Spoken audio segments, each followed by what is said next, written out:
qədər köməksiz hissələrini keçdik. Əzbərlədik, qoşma, ədat, bağlayıcı, modal sözlərini də. Çoxdandır ki, bizim qaydamız yox idi. Artıq köməksiz hissələrini əzbərləyəndən sonra köməksiz hissələrin amonimliyini öyrəndik bugün.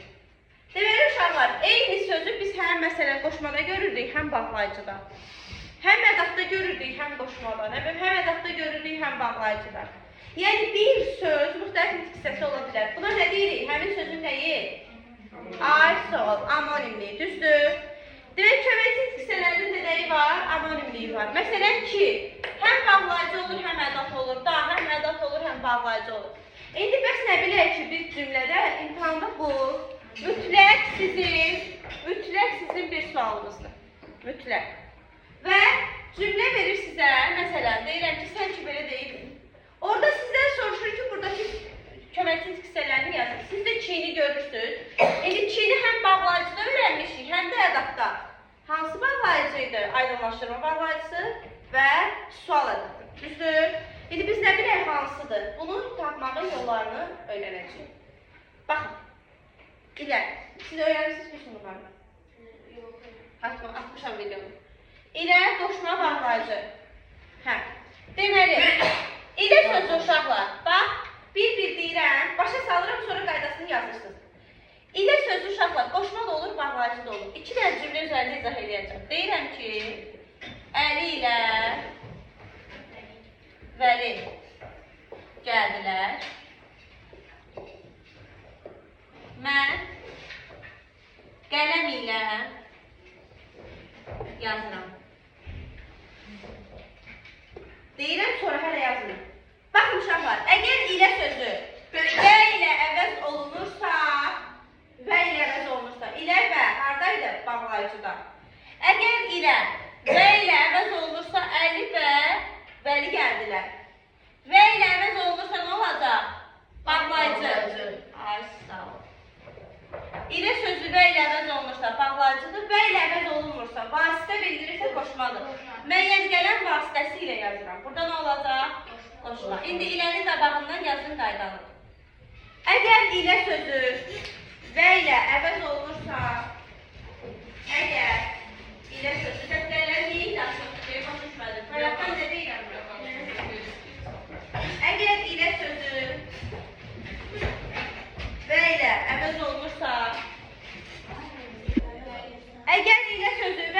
olunursa, bağlayıcıdır. Gəlməyənlər də dəftərlərinə yazsın.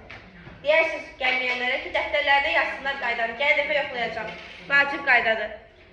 Əgər ilə sözü və ilə əvəz olunursa, bağlayıcıdır. Bəli, iki dənə nümunə yazın. Əli ilə Vəli gəldilər. Əli və Vəli gəldilər. Üstündən bir dənə bəy yazın. Mən qələm ilə yazıram, qoşma. İkinciyə, dadə. Bundan danışaq dadədən, bu ən sevdiyimizdir. Uşaqlar, dadə ədat olur və bağlayıcı olur. Nə vaxt ədatdır? Bunu doğru dildə deyəcəm. Analarımıza ən çox işlətdiyimiz da var ya, uzada deyilsin. Oxuyuram da, gedirəm də, bezdim də, ay da. Onlar hamısı ədatdır. Ən doğru dildə dedim. O uzatdığımız da var ya, bezmək mənasında. Bax da o vaxt ədatdır. Gələcəm də, deyəcəm də, oxuyacam da, bax bu da ədatdır. Başa düşdük? Yəni bu qayda deyil, mən bu doğru dildə dedim. Deməli, bezginlik bildirəndə nədir? Ay, sağ ol. Məsələn, oxuyacam da. Yeri gəlmişkən, dadə köməksiz hissəsi kimi həm ədat, həm də bağlayıcı ayrı yazılır. Kiçik yazılır, sonra bir də şəkilçidir. Bildik? Aha. Oxuyacam da ədat. Başa düşdük? Yəni o cümlənin sonunda bezmiş kimi deyir sizə, bax o. Bəs nə vaxt bağlayıcıdır? Oxuyacam da birləşik yazılırsa şəkilçidir. Bəs nə vaxt bağlayıcıdır? Uşaqlar, elə bir plus mənası verirsə, bax, deyirəm ki, Əli də gələcək. Bax, uşaqlar, cümlənin məzmununda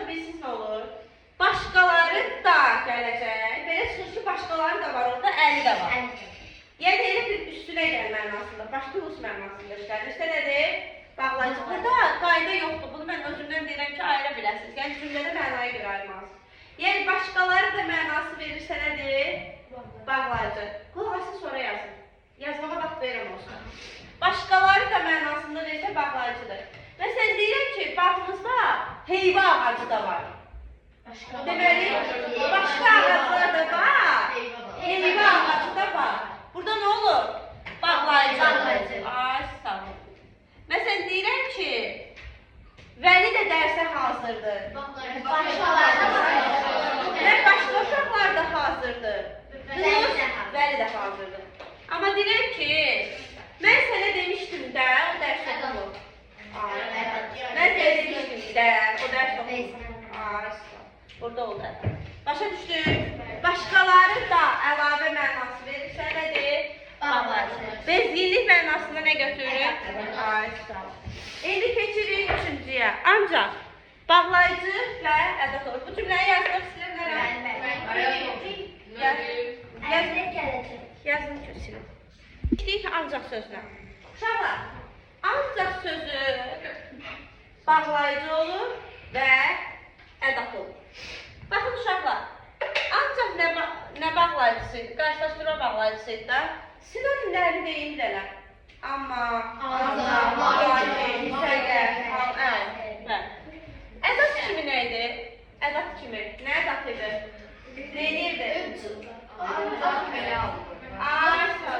Yəni məhdudlaşdırırdı. Ancaq bu iş alındı. Yəni təkcə bu iş alındı. Bircə bu iş alındı. Mənasına və sinonimlərlə baxırsınız. Necə? Bax, belə bir cümlə deyirəm. Deyirəm ki, bax, deyirəm mən ancaq sənə güvənirəm.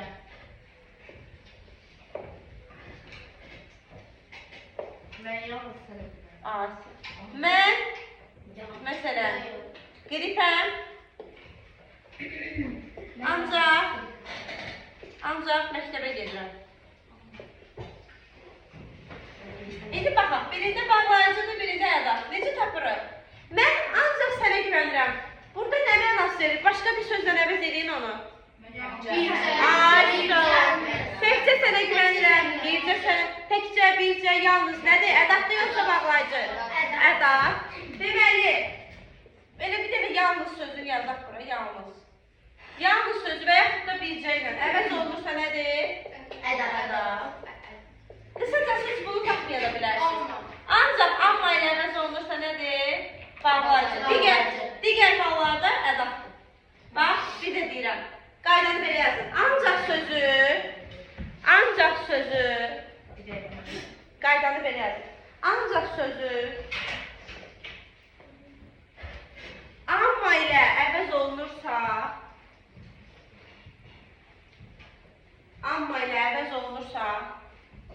bağlayıcıdır. Digər hallarda ədatdır. Ancaq sözü, amma ilə əvəz olunursa, bağlayıcıdır. Digər hallarda ədatdır. Baxın, deyirəm ki, digər hallarda ədatdır. Yaxşı, lövhədəki nə köçürdün? Sonra sual verəcəm. Gəlin sual verirəm. Deyirəm ki, mən onu özümə dost bilirdim. Ancaq o mənə arxadan zərbə vurdu.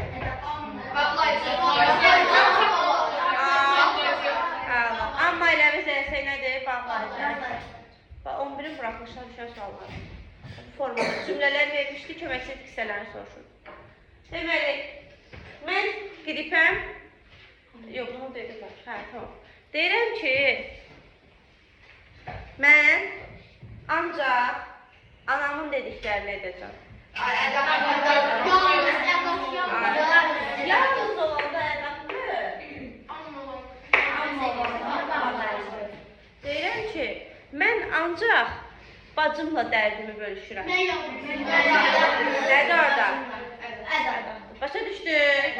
Ay, sağ ol, əhsən. İndi keçirəm o birisinə. Nəyə? Əvvəl, sonra qabaq. Çox rahatdır. Həm zaman zərf olurlar, həm də qoşma olar. Nə vaxt zaman zərf idi, nə vaxt qoşma idi? Nə vaxt zaman zərfi. Bax uşaqlar, 2 dənə cümlə yazıram. Deyirəm, səndən əvvəl. Fərqi yoxdur. Səndən əvvəldə yaza bilərəm. Səndən qabaqda yaza bilərəm. Səndən sonra da yaza bilərəm. Üçü də eyni anlam, daha doğrusu üçü də eyni türdə. Qaydanın tətbiqində fərq yoxdur. Əvvəl, qabaq, sonra. Yaxşı. Səndən əvvəl Əli gəldi. Əli gəldi. Səndən öncə. Bir dəqiqə qulaq asın. Bir də deyirəm ki, əvvəl və yaxud da qabaq və yaxud da sonra Əli gəldi. Yəni üçündə də qayda eyni. Bax uşaqlar, çıxışlıq halın şəkilçisi nədir? Damdər. Çıxışlıq halın şəkilçisi damdər. Çıxışlıq haldan sonra gələn əvvəl, qabaq, sonra sözləri qoşmadır. Bax bir də deyirəm. Çıxışlıq qabağında əgər çıxışlıq hal varsa yazın. Əgər, yazın belə, əgər əvvəl, qabaq, sonra sözlərin qarşısında əgər əvvəl, qabaq, sonra sözlərin sözlərinin qarşısında çıxışlıq hal varsa əgər əvvəl, qabaq, sonra sözlərinin qarşısında çıxışlıq hal varsa bu zaman bu sözlər qoşmadır. Bu zaman bu sözlər qoşmadır. Bu sözlər qoşmadır.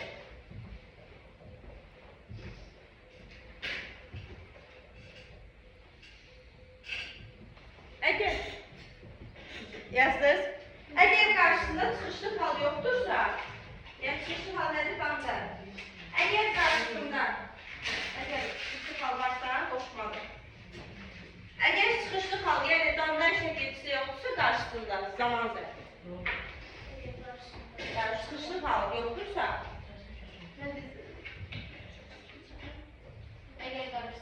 çıxışlıq hal yoxdursa, zaman zərfi.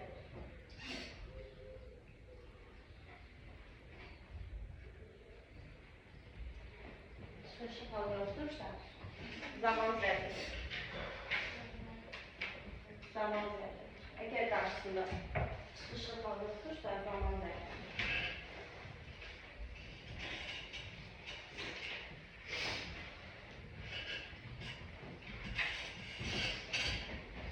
Əgər qarşısında çıxışlıq hal yoxdursa, zaman zərfidir.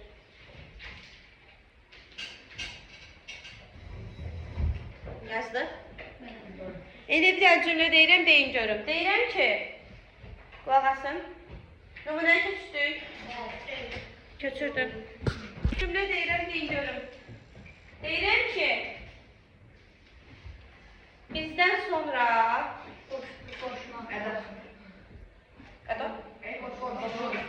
bizdən sonra məsələn ona söz verildi. Burada olur nə? Deyirəm ki, sonra iclas başladı. Deyirəm ki, kimin sözü varsa sonra danışsın. Kimin sözü varsa Əlidən sonra o danışsın. Başa düşdü? Qalan dəftərləri saxlayıram çünki yoruldunuz. Gələn dəfədə onları izah edəcəm. Sualı olan var. Hələ yenə yazacağım, bir ona yaxın var. Sualı olan var. Gəlməyənlər qaydanı yazın.